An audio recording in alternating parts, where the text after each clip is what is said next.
Hi everybody. Eden here, Product Marketing Manager at AppsFlyer, together with Or and Vesa, who will really quickly and soon introduce themselves. And we're here today to talk about My Dashboards. I'm wondering how many beta users here we have or new users we have, but we'll see it probably during the webinar. Feel free to send anything in the chat. We will be happy to answer any questions and keep it interactive as possible. So, My Dashboards.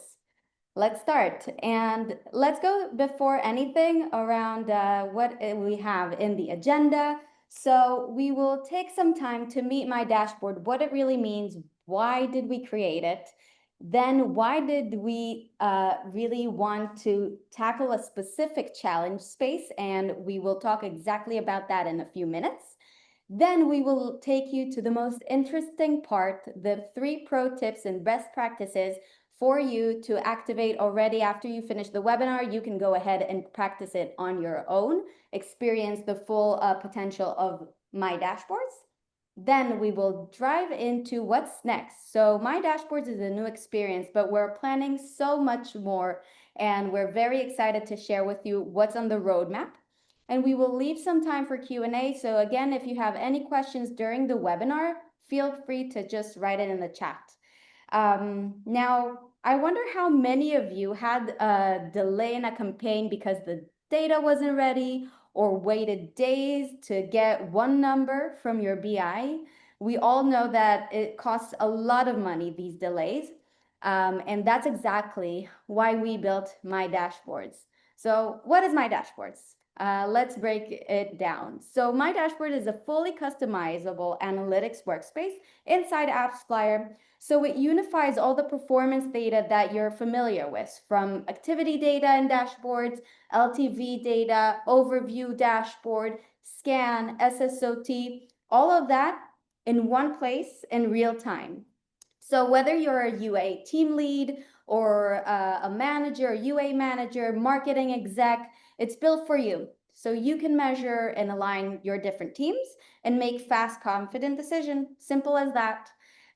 So what is new? So remember that different dashboards were in different places. That's far gone, and that's in the past. So we are today looking at the future.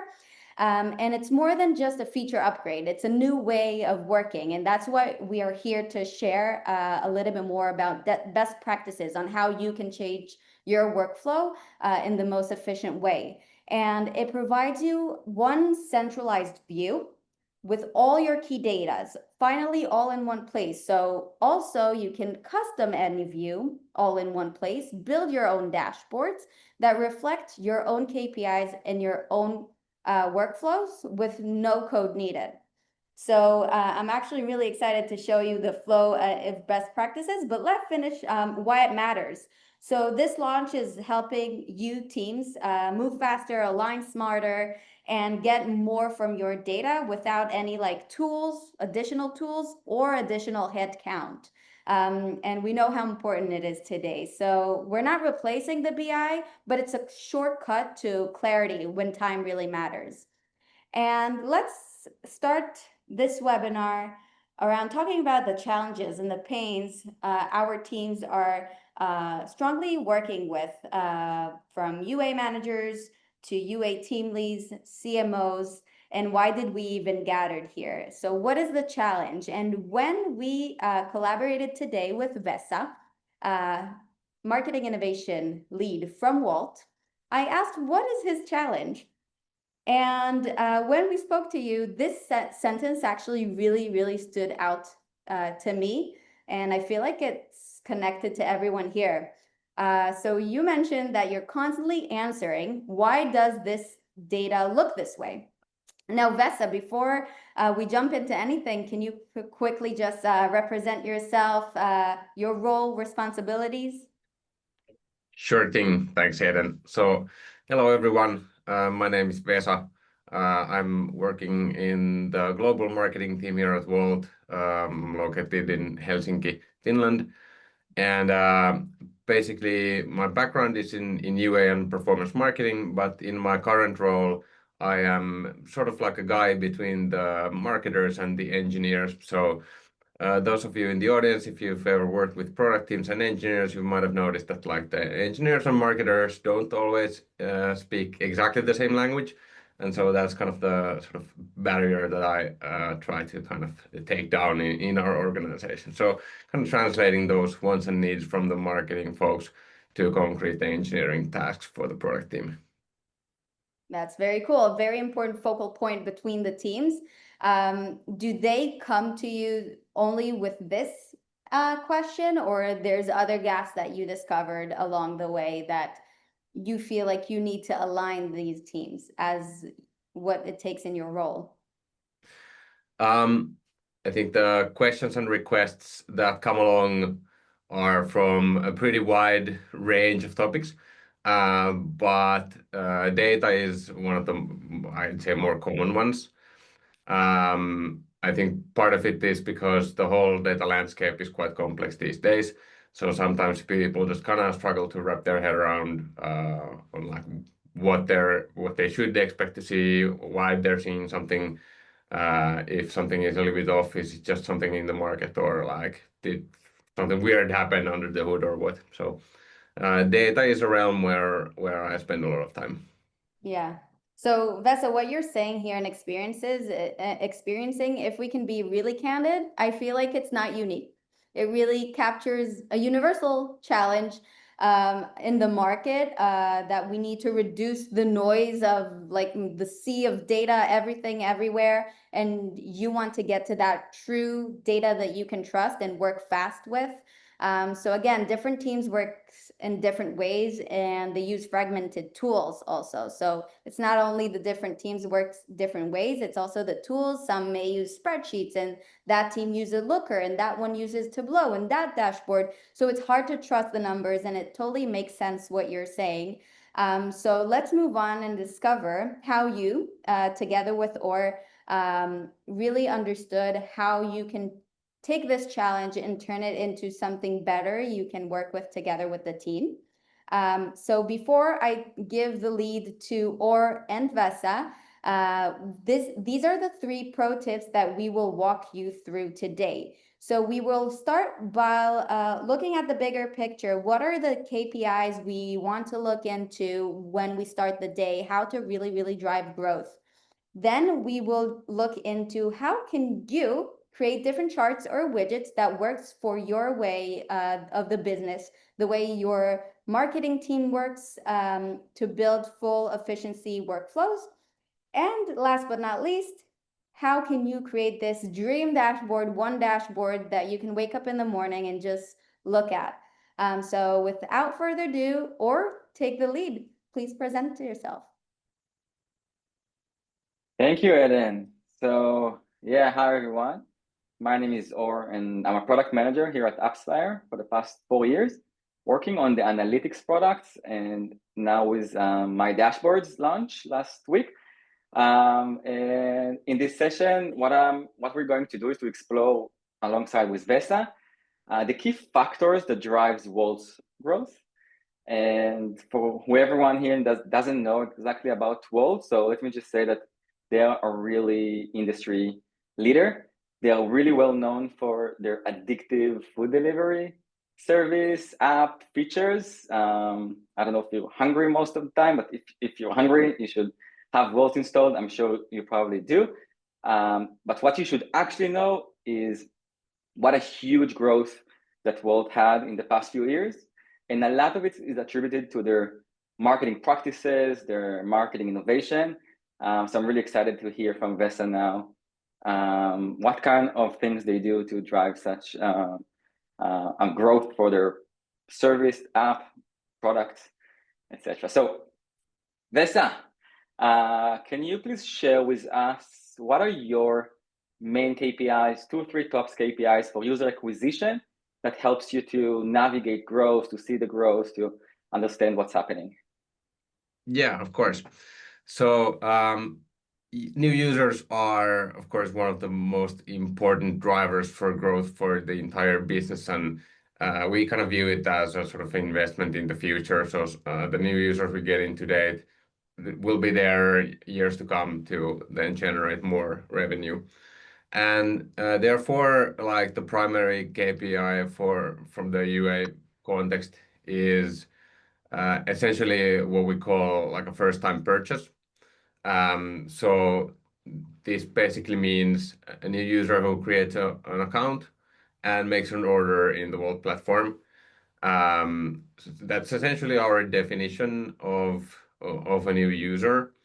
And what we mostly tend to look at is sort of absolute volumes, like how many of these like first-time purchases are we getting. And we have certain targets for all the countries where we operate in. And then additionally, of course, the efficiency of our campaign. So like what's the CPA for like a first-time purchase that we're getting, or you can look at it as like a customer acquisition cost. So those are, I would say, if there's like a sort of the one North Star that I have to pick, that would be it. We do also kind of look at ROAS, or the sort of gross order value or revenue that we get as well. That I guess is viewed as kind of a quality metric in the sense. So while many people who join the platform, they kind of stick for years and years, so the sort of full customer LTV kind of materializes over a very long period of time. But then for the sort of marketing measurement point of view, it's a very useful metric to get a sense of like what kind of user quality you're getting from, let's say, different channels or in different markets and so on. Awesome. So maybe let's. I'm wondering about the first-time purchases KPIs. So I mentioned here, first of all, the volume of users, and CPA, by the way, is the cost per user, right? So cost per the user that you acquire. Yeah, essentially. Awesome. So why, for example, why for you the first-time purchase is the KPI versus, I don't know, registrations or installs? Yeah, that's a good question. So we do also follow up registrations and installs as well. But I think fundamentally it's kind of down to like a business decision. Or the way I also kind of look at it is it's almost like a philosophy in a way. Like we consider someone to be a Wolt user once they have actually experienced the platform, or they have essentially made the first order and they have basically had the experience. And that's why the focus is specifically on this sort of first time purchase event or users completing it. But yeah, registrations, they're like a useful proxy to look at for sure. I love it. Now I understand as a consumer of why it's so addictive. Like you make me purchase. Once I purchased it, I know how good it is, and like it's quick, it's fast, and it's reliable. So like now I'm gonna do it a few times a week. So now I get the addictiveness. So it's interesting how like you're tying between like the product usage and the marketing effort. So like I assume that your marketing campaigns are really targeted at the purchase. Like how do I make the customer purchase? Yeah, I guess in that sense we are kind of bullish about the product, so that we're confident that it is a very good experience we're able to provide. But yeah, to answer your question, we quite often do use like the first time purchase as a campaign optimization event. Sometimes in smaller countries we might kind of struggle to get high enough conversion volumes. Then in those cases, there we might have like just app install campaigns or some other events. But whenever this first time purchases sort of like make sense in the context of the campaign, then that's what we generally use for optimization as well. Awesome.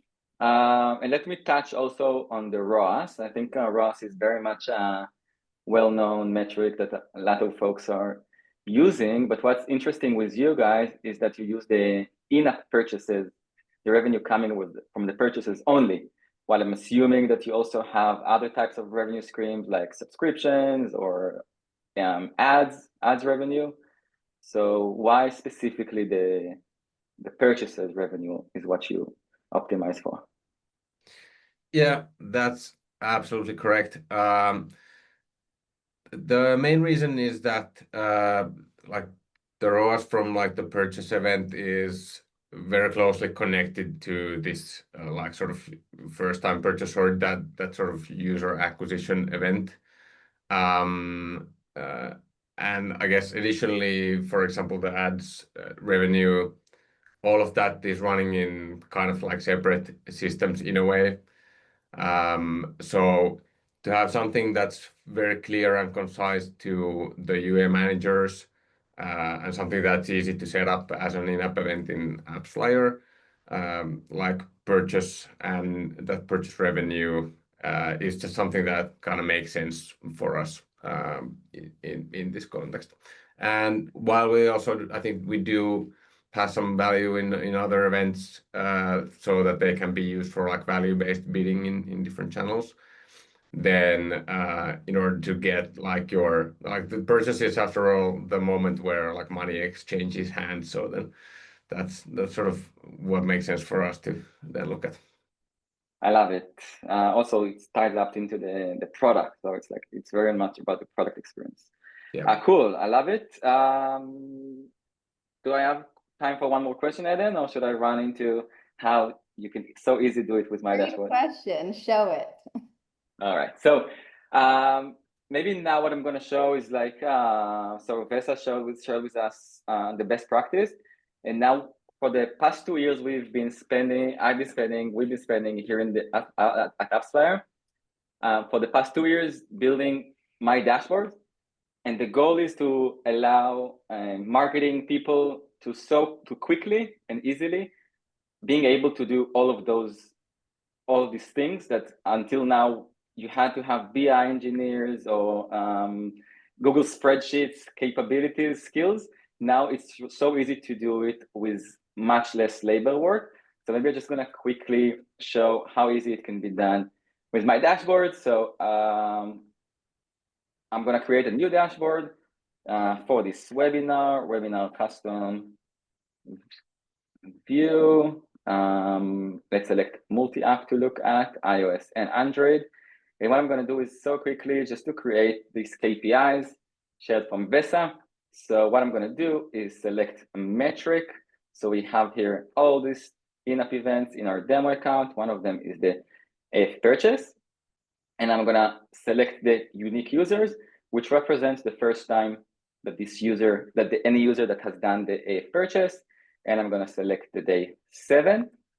And now I have the first time purchases, and that's how I can name this first time purchase users and hit the save.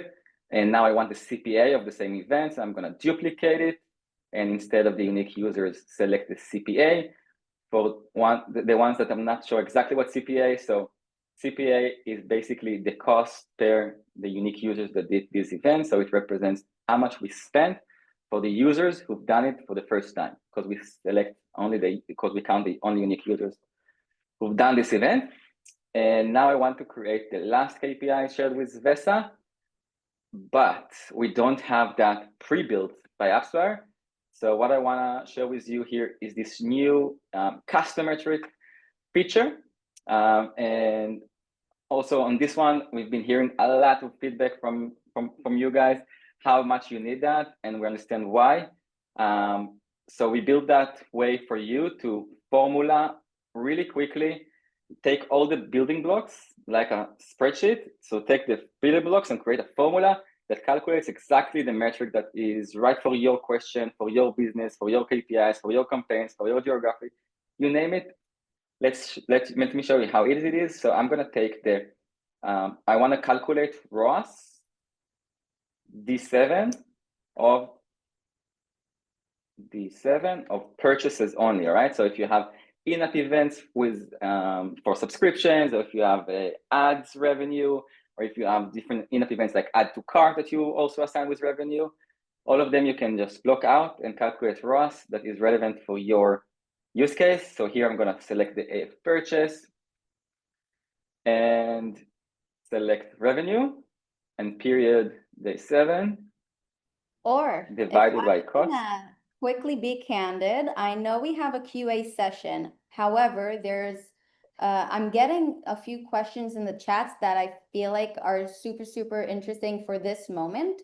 Abby is asking, why did you choose day 7? So Vesa, I think it's actually interesting for you to maybe explain to us why day 7? And Why day 7 and not, I'll add, why not day 1 or day 30? Yeah, sure. So I think in practice, it does make sense to kind of keep track of both day 1 and day 7 and even longer like time frames. But I think for your sort of regular reporting purposes, day 7 is a pretty like happy medium between allowing some more time for users to convert, so you're not sort of capping it to just like the first 24 hours or so, but it's also short enough that like you don't have to wait for like a whole month for your cohort to be kind of complete. So I think that's why day 7 in this context makes sense. But then again, of course, if you're like analyzing like I don't know 1 year worth of data and like sort of longer time frames, then for sure it makes sense to also kind of look at the different time frames. That's very I love nice. it. Thank So you as for a proxy, answering, but I'm gonna stop you again. There's another interesting question by Abby, and then we'll run exactly to the next pro tip. The periods. It's also an interesting thing here that we can see. You can see day 7 and also calculations. So why actual or why LTV? So let's say for other metrics, you can choose different way you would like to look at the data, like actual LTV. Why would you choose LTV here? Yeah, so assuming I'm kind of interpreting the question right, then what at least we do with the like sort of first purchase event is that like the sort of conversion windows set in AppsFlyer apply, and then we tend to look at like the number of conversions within like day 1 and day 7. I think past that, it becomes a little bit questionable. Like, can you make the case that it was particularly your marketing campaign that was the reason why someone like installed and waited 2 weeks and then they made a purchase? But yeah, again, I think the previous answer kind of applies here as well. So I think it's useful to kind of look at the sort of different types of cohorts and kind of how they develop and sort of not just pick a single one and sort of obsess over it. Okay, thank you. amazing. Cool. I'm gonna run and hit the save and have this KPI saved, and there we go. With this custom metric, just what important to mention. Now this is saved for me to use in any dashboard, in any widget, table, charts, KPIs, etc. So now we have that formula, and if day 7 is right for Wolt, it's not necessarily we know it's the best practice, but maybe for you is day 2 or day 14. So it's really easy to create all types of custom metrics and formulas. It's unlimited, so run with it. Right. Jumping back to our best practices and pro tips. So I want to head back into the campaign efficiency visualization. So now that we understand what KPIs you are using to drive the growth, how do you guys visualize it over time? Yeah. So this is something I picked because I think it's a pretty convenient way to kind of keep tabs on your marketing efficiency. And you're not gonna need like a full data science team or data analyst or this. I think is a pretty simple and convenient way to kind of visualize your campaign efficiency. And the idea behind is that you've plotted your cost. This could be like one channel, or you could even look at just a single campaign. But let's say in this case, it's like the cost in your like Google Ads campaigns. And then you have the CPA. This would be now we're looking at the purchase event for different businesses. It could be something else, but anyway, it's essentially the CPA of whatever metric is kind of important for your business. And then in the best case or the sort of situation you want to see is that you're able to scale up your cost. So you're able to spend more, but your CPA is not really like going up, or it's increasing clearly less than your investment. Because that kind of tells you that your increasing in spend is actually yielding your more results or more new users or whatever it is you're tracking.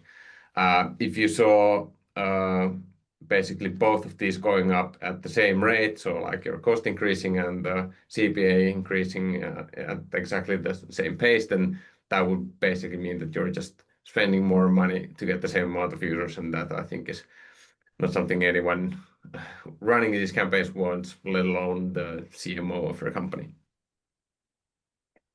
I love it. So you take those key KPIs, you look at them over time to find how they trend, and then you understand the correlation between them, whether it's good or bad. So you want to see one goes up, one goes down, or goes steadily a little bit up, but not too much up. So that's super interesting. What kind of how would you slice and dice it? So you mentioned channels or campaigns, maybe a little bit more of like how you would slice and dice it across different cohorts and segments. Yeah, so in our case, we would quite often look at this for each channel, or at least the main channels that we run. I think this like scaling up situation is something quite typical. Like the UA campaign manager kind of tries to like increase the spending as long as the efficiency is there. And then when these like sort of budget increases happen in multiple different networks, we kind of want to see like how they behave. So let's say if we are able to let's say increase the budget by 50% in Google and Meta and TikTok, and if we do so, like do we get similar results, or does it seem that actually like TikTok is actually a much more scalable channel than Meta, for example? In general, we look at all of our marketing data kind of per geo or per country, since all the countries have kind of unique targets and also other sort of unique features within them. But I would say that like the channel and even campaign granularity is something where this kind of chart is quite useful. Awesome. So let me jump back to AppsFlyer, to my dashboards, and show around how it's really easy to, again, to do it. No code, no manual work, just hit the buttons right. So I'm gonna go ahead and create a chart, and I'm gonna add the cost metrics, the cost metric, and the, but before I'm gonna add more, so we can add more and more metrics here. You can visualize by lines or by columns. You can go ahead and visualize multiple metrics, but like Vesa says, you want to see they want to see the correlation between those metrics, and one metric is basically a volume, while the CPA is a ratio. So the ratio is probably better to visualize it with a line. So I'm going to go ahead and select the AF purchase and CPA and period day 7. And while we now see these two metrics, but we can't really see the CPA, so I'm gonna go ahead and select the right y-axis for the CPA. So we now have two y-axes, one for the cost, one for the CPA, and we can see how they fluctuate over time and the relationship between them for every given day. I'll add here one more thing that Vesa didn't mention, and that's the custom metric, the ROAS day 7. So we can also add that as a line chart and see how that also, we want to see that also growing or staying steadily, or and definitely not going down as we scale up the cost. Hit the save. And for the last pro tip, I'm gonna jump to the dashboard that Vesa shared with us. So back to you, Vesa. Maybe you can share a little bit about this dashboard, the KPIs, the visualization, the different charts that we see here. Why is for you that's a dashboard that you would go every morning to look at? Yeah, for sure. I think before talking about the charts in front of us, I also just want to mention that when you go to my dashboards, I think you should see a bunch of kind of default widgets in there. I think many of those are also highly useful.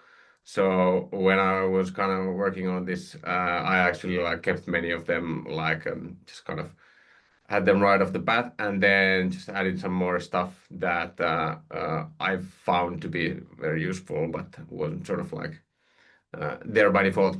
Anyway, uh, basically the top two charts here are what we just talked about. So the combo charts showing your investment in a given channel, and then the CPA, and kind of it's a good way to keep track of your efficiency. Then at the bottom left, this is something that might not be super applicable to those of you who are only in the app ecosystem. So if you only have an Android and iOS app, then this is maybe not relevant. But those of you to whom cross-platform is a thing, this is something that's very useful for me. So we have a website. We get fair amount of search traffic and new users through it. And we're using this AppsFlyer Smart Banner to do the cross-platform tracking. So basically, if your journey starts from wolt.com, but then you end up downloading the app and converting in there, then we're able to actually track this kind of journey with the Smart Banner. And this is essentially it's a very simple graph, but it's kind of filtering the Smart Banner traffic and showing how installs and registrations and purchase volumes are kind of developing for all the users coming in through that entry point. So I thought that's something. Hopefully anyone who does operate in this kind of a cross-platform space might find useful. And then I think the last table, this is, I think, something that's probably already available by default, but it's at least for me, these table views are super useful.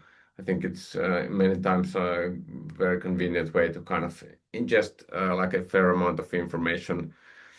So it's fairly simple, like a table for the different media sources, and then some key metrics for them, like users and CPA and ROAS and so on. So when you guys use such dashboards, how do you? So you have those KPIs. So I can see these KPIs like at the top, which you're probably gonna look on a weekly basis, like a weekly or a monthly, and then we also have that per media source. How does it come to play, those KPIs? Like, do you have goals per channel or per goal per geo? So would you have different a dashboard per channel or dashboard per geo, or bunch of widgets per geo? So how exactly these KPIs come to play day to day when you have goals, but you also have campaign optimization actions? Yeah, sure. So I think that's kind of the beauty of the flexibility that you guys have kind of put in place, because you can kind of include almost anything you want in in your dashboard and in your view.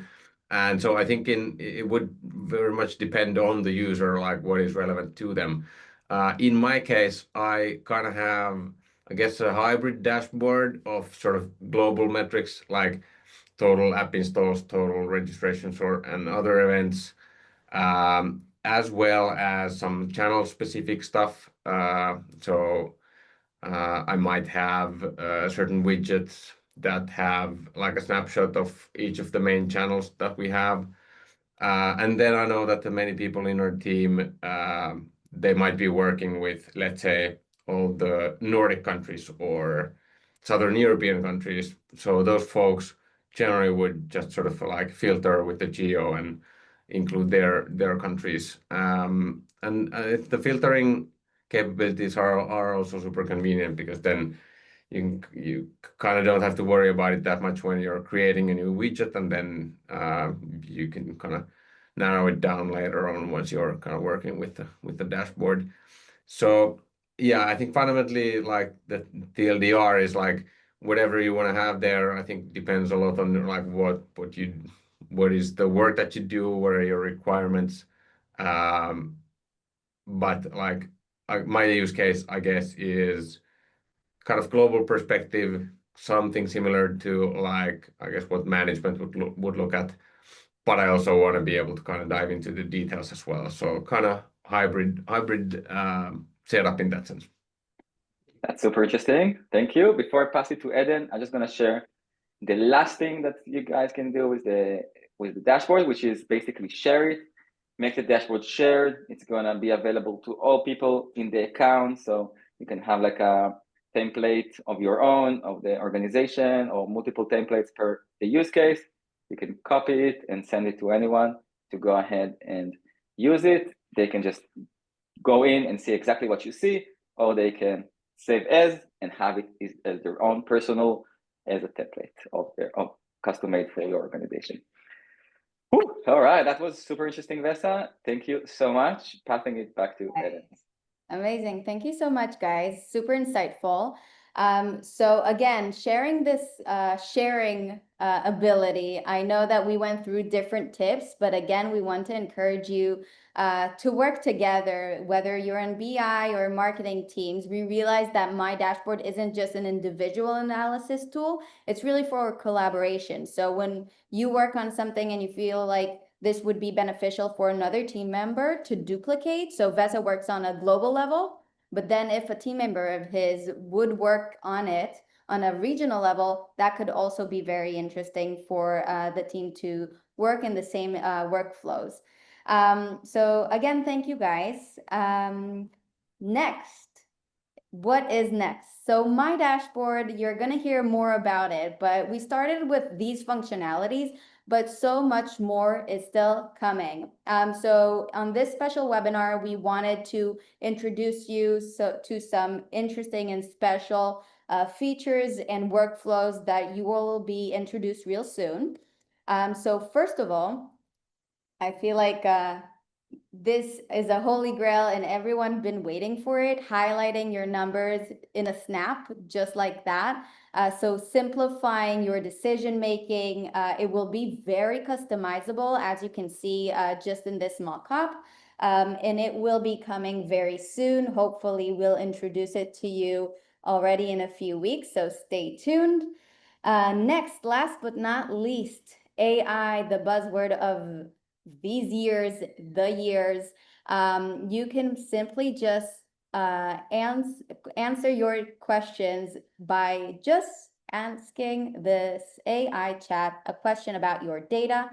We will send you all the information about it. I feel like we will do a webinar especially for that one as well. But again, this tool will enable you to explore your marketing data by just asking anything. Now, we had this webinar, which is super insightful, and you'll get the recording right after. But if you want to start already today, what you will need to do while you're logging out of this webinar, you can just jump into your HQ, your login page, your AppsFlyer dashboard. And if you can see my screen, this is the marketing overview. This is the main template that you can start your journey in. And what I will encourage you to do, you can discover any template that works your best way. But if you can see right here and right here, there's many different abilities and opportunities that Or and Vesa presented to you today. If you click here, you will be able to see how you can, in less than 1 minute, just understand how you can utilize this tool. So if you're willing to create a new comparison in different timeline, or when Or showed a custom metric, how to build it, a new formula, you just hit this click and you will be able to see this video that will explain to you how you can do it, so you can really be empowered and enabled with a click of a button. So going back to getting started, as you can see, if you never experienced my dashboards yet, you will have this product tour, so feel free to read it, go through it, and learn more. Now, again, this is a new experience and we're super excited to share everything with you. And we hope that you will have more questions, and we will encourage you to come back to us and ask more and more questions so you can feel empowered. So again, thank you for joining. But if you do have more questions, reach out to your dedicated AppsFlyer reps or email us or anything. We'll be happy to just answer anything. And I did see a few questions in the chat. I know we answered during the webinar already a few questions, but I did see one interesting one. Let me go to the chat box and let's try to answer in these 2 minutes at least 2 questions. Let's see if we can do that. So I have one question here. Do we have weekly granularity? Or That's a great question. It's coming soon. You should have added a slide in for that too. In a few weeks, we're going to have the weekly and the monthly granularity in the table, in the chart, so you can look for a wider time frame and see your metrics by week or months. Awesome. And another quick question from Lucia. I hope I understand it. Do you have a specific event for first-time purchase, or is it the same event purchase, but you're only considering unique users instead, or event counter? So that's a great question. Vesa, maybe you can share what you guys do, and then I'll say how Sure. everyone can do. So in our specific setup, we do have a dedicated event for the first-time purchase. So essentially, we have a logic in the mobile apps, in the clients, to flag when a purchase is the first one for a given user, and then that allows the AppsFlyer SDK to trigger this dedicated event. And in addition, we of course then track all purchases as just run-of-the-mill regular purchase events. So I'll just say from my perspective is that just out of the box, a lot of folks can use the purchase unique users, but when the complexity comes to play with apps that have all types of business logic, so a lot of customers, like Vesa says, create some internal logic that flags the event when they identified that this specific user ID has done this event for the first time. So a lot of people would send like a specific, like first time deposit, first time purchase, FTU, whatever. So that also could be yeah, awesome. Thank you guys. Thank you everyone who joined, to keeping it interactive. Great questions. If you have any questions, we'll be happy to help. And Vesa, thank you so much for sharing your knowledge, sharing how you grow your marketing, and have a great day, everybody. Thanks. Thanks for joining. Bye. Thank you. Thank you, Vesa. That was amazing.